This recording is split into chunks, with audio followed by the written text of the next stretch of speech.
하나님과 우리 사이를 화평케 하셨기 때문입니다. 할렐루야. 원수 되었던 것을 다 화해시켰기 때문에 그런 것입니다. 죄로 멸망받을 수밖에 없는 우리를 하나님께서 아들 예수 그리스도를 이 땅에 보내셔서 그 예수 그리스도를 믿는 자들에게 구원의 문을 활짝 열어놓으셨기 때문에 바로 우리는 행복한 것입니다. 왜 행복합니까? 바로 하나님의 아들이라 일컬음을 받기 때문에 행복한 사람인 것입니다. 우리는 행복을 말씀을 내가 드렸지만 외적인 것 그런 데서만 찾으려고 하는데 우리는 믿는 사람들 하나님의 자녀들로서 행복을 영적인 곳에서 찾아야 될 줄로 압니다. 우리가 예수 그리스도 밖에 있을 때 우리는 죄로 인해서 하나님과 원수되었던 자들이었지 않습니까? 그러던 우리를 예수님은 십자가를 지심으로 말미암아서 우리의 모든 죄를 깨끗하게 씻어주시고 하나님과 화목케 하셨다. 화평케 하셨다. 성 프란시스가 쓴 평화의 도구라는 노래를 찬양을 여러분들 아시지 않습니까? 주여 나를 평화의 도구로 써주소서. 미움 있는 곳에 사랑을, 상처가 있는 곳에 용서를, 분열이 있는 곳에 일치를, 의혹이 있는 곳에 믿음을 심게 하소서. 주여 나를 평화의 도구로 써주소서.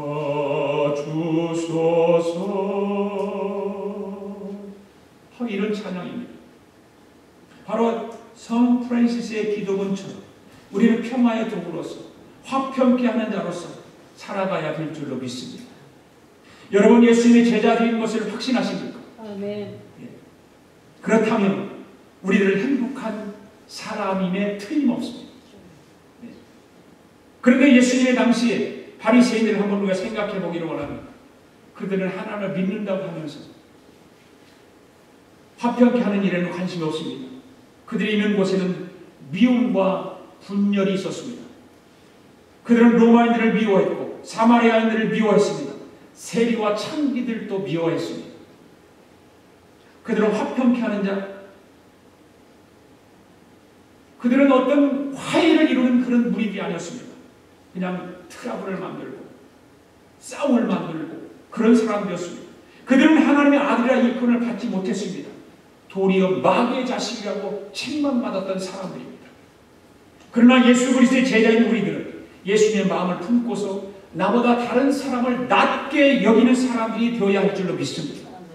그리고 화평을 이루고 서로 감싸주고 싸움 있는 곳에 평화를 이루는 그런 일들을 감당해야 될 줄로 믿습니다. 우리 자신의 섬김을 받으려 하지 않고 다른 사람을 섬기면서 살아갈 때 바로 진정한 행복이 그 안에 있는 것입니다.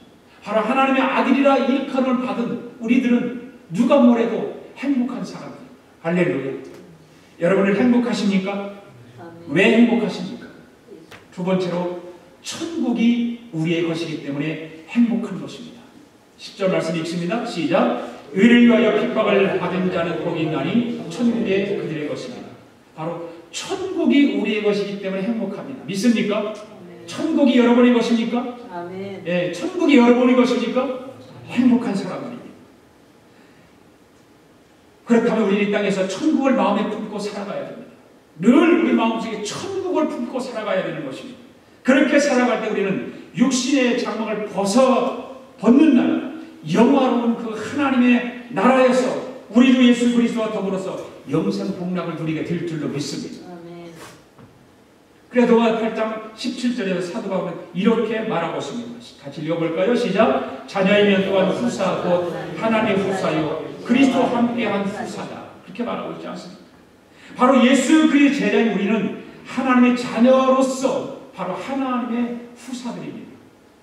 후사라고 하는 건 무슨 말일까요? 바로 우리는 하나님 아버지 나라의 모든 것을 이어받게 될 상속자라는 말입니다. 우리는 하늘의 상속자입니다. 하늘나라의 상속자들입니다. 그렇기 때문에 우리는 행복한 사람들입니다. 바로 천국이 나의 것이 되었기 때문에, 천국이 여러분의 것이 되었기 때문에, 천국이 우리의 것이 되었기 때문에 저와 여러분은 행복한 사람들입니다. 우리는 장차 천국에서 우리 주 예수 그리스도께서 누리시는 모든 영광을 똑같이 누리게 될 줄로 믿습니다. 바로 왜 그럴까요? 바로 천국이 나의 것이기 때문에 우리는 천국에서 그 영화를 누리는 것입니다. 예수님의 제자인 우리에게는 이와 같은 영원한 행복이 보장되어 있기에 우리는 이 땅에서 잠깐 동안 의를 위하여 우리 주 예수 그리스도를 위해서 받는 핍박을 오히려 기쁘게 여길 줄 알아야 된다 그 말입니다. 사도행전에 보면은 바로 그 사도들의 복음 전하면서 핍박받는 일들이 많이 기록되어 있습니다. 사도들이 예수 그리스도 복음을 전하다가 그만 감옥에 들어가고, 그리고 밤중에 주의 천사가 와서 그 옥에 갇힌 사람들을 옥문을 열어주고 그들을 풀어주고, 그래 옥에 나온 사람들이 그들이 어떻게 합니까? 바로 그날부터 그 새벽부터 그들은 성전에 들어가서 백성들에게 부지런히 생명의 말씀을 전하며 가르칩니다. 그러다가 또 관원들에 의해서 붙잡혀갑니다. 그런 공의 앞에 끌려가서 때로는 채찍으로 어마어마하게 또 맞습니다. 엄청나게 맞습니다. 실컷 채찍질 당한 뒤에 공의 앞을 떠나오면서 그들은 어떠한 반응을 보입니까? 그들은 예수 그리스도의 이름을 위하여 능력받는 일에 합당한 여김을 받은 것을 기뻐했다는 것입니다. 바로 복음 전하다가 능력받고 매맞고 이런 것에 대해서 바로 자기들의 생각에 우리는 합당한 일을 했다, 능력받는 일에 그래서 기쁨으로 그 일을 감당했다라고 기록하고 있는 것입니다. 그들은 의를 위하여 곧 예수 그리스도를 위해서 핍박받은 것을 오히려 기쁘게 여긴 것입니다. 사도들을 핍박했던 공익원들은 사도들에게 더 이상 예수 이름을 더 이상 전하지 못하도록 또 협박합니다. 그런데 사도는 어떻게 합니까? 그들은 날마다 성전에 있든지 집에 있든지 예수 그리스도가 가르치기와 전도하기를 쉬지 않았다, 그렇게 기록하고 있습니다. 그렇게 공의원들이 협박을 하고 예수에 대해서 가르치지 말고 전하지도 말라고 했지만 그 쉬지 않았습니다. 계속해서 나가서 복음을 전합니다. 예수님을 전합니다. 바로 예수님의 말씀대로 죽도록 충성했습니다. 그래서 스데반 집사 같은 사람은 돌에 맞아 순교하는 일이 벌어지지 않습니다. 바울은 칼로 목뱀을 당해 순교합니다. 베드로는 십자가에 거꾸로 매달려 순교합니다. 이제 그들은 머리에 생명의 면류관, 의의 면류관이 쓰고서 영원한 천국에서 영생 복락을 누리는 것이죠. 바로 의를 위하여 핍박을 받으며 하나님께서 그냥 놔주시는 것이 아니라 그들을 영화로운 곳에 들려 올리셔서 바로 그 영광 가운데 영생 복락을 누리게 해주시는 것입니다.